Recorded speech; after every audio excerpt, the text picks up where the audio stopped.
हाल ही में विराट कोहली और अनुष्का शर्मा ने अपने बच्चों वामिका और अकाय के साथ वृंदावन में श्री प्रेमानंद गोविंद शरण जी महाराज के आश्रम का दौरा किया।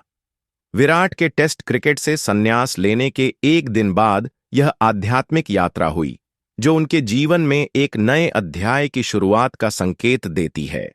अनुष्का शर्मा और प्रेमानंद जी महाराज के बीच संवाद। इस यात्रा के दौरान अनुष्का शर्मा ने महाराज जी से गहराई से बातचीत की। उन्होंने कहा, पिछली बार जब हम आए थे तो मन में कुछ सवाल थे। मुझे लगा कि पूछूंगी, लेकिन जो भी बैठा था वहां पे उन सब ने कुछ न कुछ वैसा सवाल कर लिया था। जब यहां पे आने की बात कर रहे थे, मैं आपसे मन ही मन बात कर रही थी। अगले दिन मैं एकांतिक वार्तालाप खोलती थी और कोई न कोई वो सवाल पूछ रहा होता था। आप बस मुझे प्रेम भक्ति दे दो। उनकी इस भक्ति और समर्पण को देखकर प्रेमानंद जी महाराज भावुक हो गए और कहा, ये लोग बहुत बहादुर हैं। दुनिया में इतनी प्रसिद्धि पाने के बाद भी भगवान की भक्ति में लीन होना आसान नहीं है। हम सोचते हैं कि आपकी, अनुष्का की भक्ति का प्रभाव उन विराट पर भी पड़ा है। विराट कोहली के प्रति प्रेमानंद जी महाराज की प्रशंसा। महाराज जी ने विराट कोहली की समाज में भूमिका की सराहना करते हुए कहा, जब ये क्रिकेट खेलते हैं तो पूरा भारत खुश होता है। जब ये भारत के लिए मैच जीतते हैं तो पूरा देश पटाखे फोड़ता है। क्या ये इनकी साधना नहीं है? सेवा वो भी है और सेवा ये भी है। भगवान ने इन्हें खेल सेवा दी है। गुरु मंत्र और आध्यात्मिक निर्देश। प्रेमानंद जी महाराज ने विराट और अनुष्का को गुरु मंत्र प्रदान किया और 2 विशेष उपाय बताए। 1. प्रतिदिन ध्यान और साधना के माध्यम से ईश्वर से जुड़ाव बढ़ाना। 2. समाज सेवा और जरूरतमंदों की सहायता करना। महाराज जी का मानना है कि इन 2 कार्यों से व्यक्ति को आध्यात्मिक उन्नति प्राप्त होती है और जीवन में शांति और समृद्धि आती है।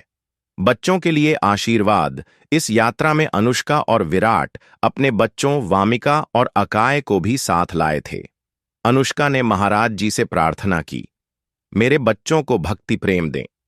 महाराज जी ने इस पर प्रसन्नता व्यक्त की कि इतनी प्रसिद्धि के बावजूद यह जोड़ा आध्यात्मिकता में लीन है।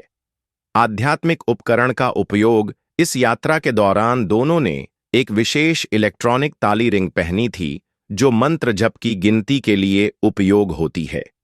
विराट ने इसे अपने अंगूठे पर पहना था, जबकि अनुष्का ने इसे अधिक संयमित तरीके से पहना। यह रिंग आध्यात्मिक साधकों के बीच लोकप्रिय है और पारंपरिक माला का आधुनिक विकल्प मानी जाती है। इस यात्रा ने विराट और अनुष्का के आध्यात्मिक झुकाव और जीवन में संतुलन की खोज को दर्शाया। उनकी यह भक्ति और साधना न केवल उनके व्यक्तिगत जीवन को समृद्ध करती है, बल्कि उनके प्रशंसकों के लिए भी प्रेरणा का स्रोत बनती है।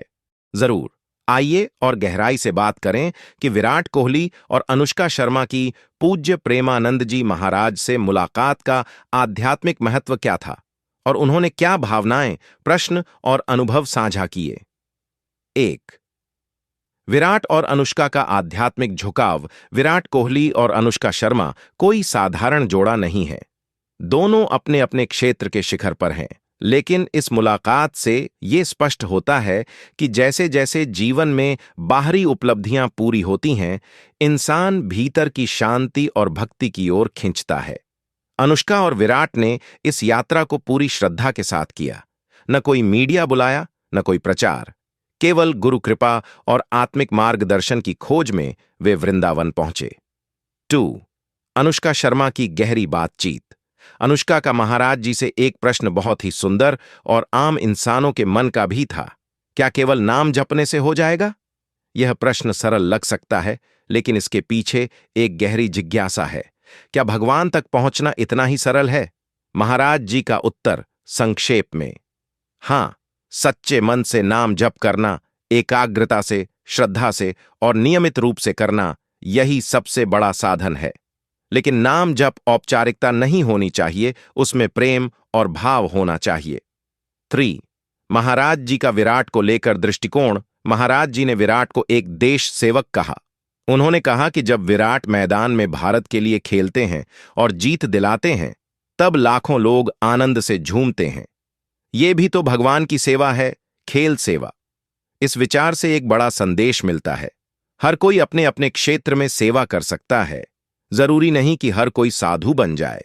विराट जैसे खिलाड़ी भी देश की सेवा करते हैं, और जब भक्ति भाव जोड़ते हैं तो वो सेवा और भी पवित्र हो जाती है। 4. प्रेमानंद जी महाराज का दिया हुआ गुरु मंत्र। महाराज जी ने इस जोड़े को गुरु मंत्र भी दिया, जिसे उन्होंने सार्वजनिक नहीं किया क्योंकि वह व्यक्तिगत और आत्मिक रूप से गोपनीय होता है। इसके साथ उन्होंने 2 बातें विशेष रूप से कहीं। 1. हर दिन कुछ समय प्रभु चिंतन और नाम जाप के लिए रखें। 2. अपनी प्रसिद्धि और संसाधनों का उपयोग समाज सेवा में करें। 5. बच्चों के लिए आशीर्वाद और एक मां की भावना। अनुष्का ने महाराज जी से प्रार्थना की, मेरे बच्चों को भक्ति प्रेम देना। इस वाक्य में एक मां की भावना और श्रद्धा छिपी है कि उसका बच्चा भी इस संसार में आध्यात्मिक मूल्यों के साथ बड़ा हो।